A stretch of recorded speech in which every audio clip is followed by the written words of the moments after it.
ముఖ్యమంత్రి నారా చంద్రబాబు నాయుడు ప్రాతినిధ్యం వహిస్తున్న కుప్పం నియోజకవర్గంలో తెలుగుదేశం పార్టీకి కీలక విజయమైతే దక్కింది. కుప్పం మున్సిపాలిటీ చైర్మన్ స్థానాన్ని టీడీపీ అనూహ్యంగా కైవసం చేసుకుంది.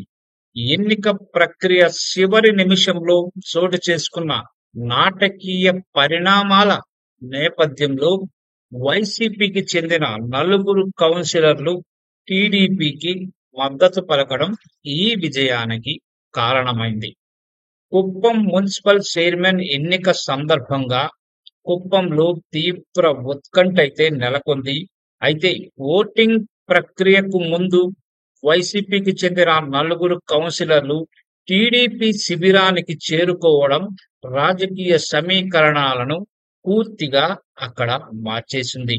దీంతో టీడీపీ బలం ఒక్కసారిగా పెరిగింది.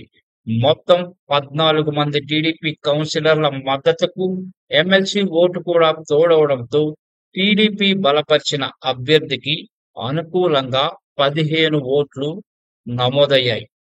వైసీపీ నుంచి కేవలం 8 మంది కౌన్సిలర్లు మాత్రమే ఎన్నికకు హాజరయ్యారు.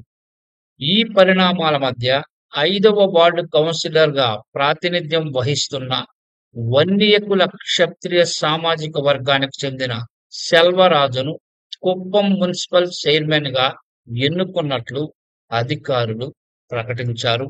ముఖ్యమంత్రి సొంత నియోజకవర్గంలో మున్సిపాలిటీని దక్కించుకోవడం కూటమి శ్రేణుల్లో కొత్త ఉత్సాహాన్ని అయితే నింపింది.